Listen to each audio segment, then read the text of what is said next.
Shmai pawb, croeso i'r Oil for Wales Matchday Live. Welcome everyone to the Oil for Wales Matchday Live. We're at Parc y Scarlets, a massive European game, Scarlets against Sale. Unfortunately, obviously, without the fans. But I do have a special guest here, even though we have no fans.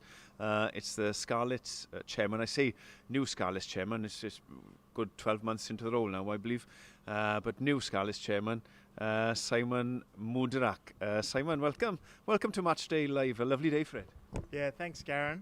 9 months and 3 days, I think, is where I'm up to right now. And what a 9 months. It's been turmoil, really, in Welsh rugby since you started, hasn't it? You would have had a perception of Welsh rugby maybe before becoming involved, because I know you've been a big Scarlet supporter for a number of years. You were born in Llanelli, when you were just outside Llanelli. And you would have had a perception of Scarlets and Welsh rugby. What's it been like in reality? It's been a strange 9 months, and I think the reality is the world has been in turmoil, not just rugby and the Scarlets. Without doubt, it's been tough. In some ways, we've been lucky that we've still been able to go about some parts of our day-to-day business and activities, and the boys have been able to get out there and hopefully bring people some joy.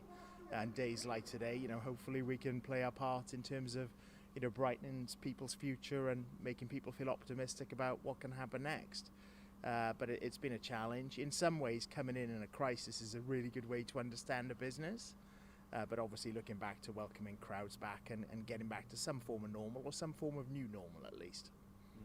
Now, you mentioned the crowds coming back. You have mentioned it in your programme notes today that you'd be hoping to have some sort of maybe trial crowds back before the end of the season. How realistic is that?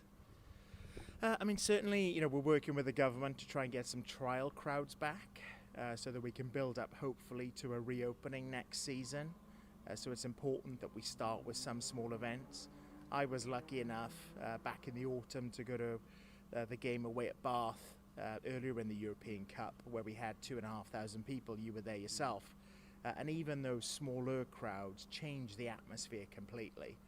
So I'm hopeful we'll be able to do it. Obviously we'll be guided by the government and by the science, but I'm optimistic that come next season we'll be close back to full crowds.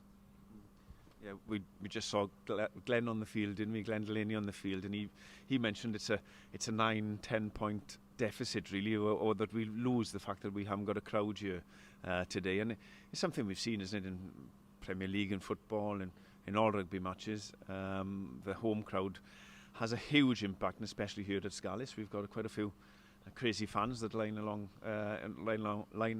up in front of the North Stand there. We do miss them, and we hope to have you back here soon. But moving on to today's game and the rugby, huge game against Sale, lots of huge South Africans. We've got our Welsh contingent back. It's going to be quite a match, isn't it? Hopefully. Yeah, I think the last time the two sides played, which was I think 4 years ago, was a high-scoring game and a close game. Unfortunately, we were on the wrong side of the victory on that day. But looking forward to today. It's been a great weekend of rugby, and it would be great for a Welsh team to get a victory here today. Play in Sale, almost a little bit of a precursor or a warm-up game for the Rainbow Cup. A heavily South African stacked side, and a formidable side. But looking at our 15, with the Welsh boys back, we should be able to compete with anyone on our day. I think the big advantage the English clubs have, and maybe we've seen a bit of that this weekend in Europe as a whole, is the cohesion, the consistency.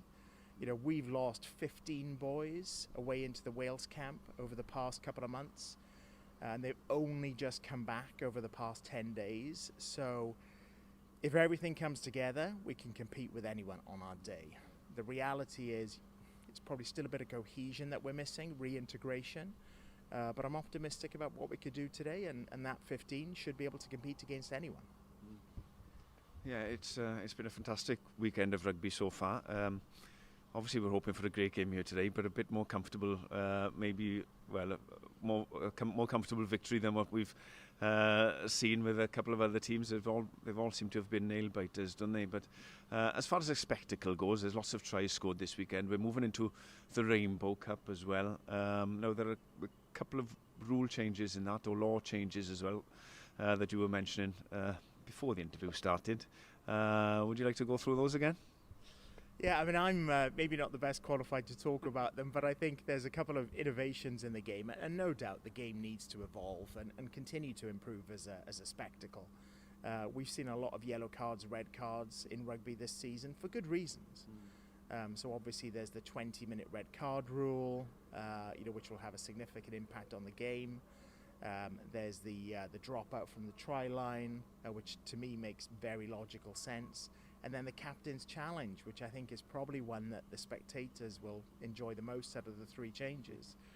So looking forward to seeing how that plays out and how different captains, use that capability over the upcoming season. And we've got a tremendous opportunity now over the next 10 weeks or whatever the period is. All our Welsh boys are back. Hopefully the weather stays good. With some optimism behind us in society as a whole about reopening up of the world and the life that we used to enjoy. Hopefully we can have a great couple of months and show what we can do on the field and give people some optimism around, how they can start to enjoy themselves again as we can all start to come back together. Yeah, well said. There's one innovation I'd like to bring in as well. Maybe a supporters challenge to the referee. I can imagine all the one-night supporters along in front of the North Stand there having a say and maybe being able to influence the referee's decision. I think that'd be great for the game, surely. Well, it's funny you say it, as you were saying that, I do think it would be a pretty interesting innovation, but we see in North American sports, they are trying to find ways coming out of COVID to get more input from the spectator actually potentially onto the field of play. So I could well see an innovation like that. I don't know about that one exactly. I mean, back to your point earlier about, the spectators here being a 7 or 9 point margin. I was talking to Ken in the autumn when we first saw the impact of that. And his response, classic Ken, was, well, we just got to get used to it. And I think if we can get used to it, then when we do get back, we've reset the baseline and they become an even bigger benefit for us. And hopefully we can leverage that to encourage people to come back in and support the club and enjoy themselves. Yeah, roll on, isn't it? Simon, thank you very much.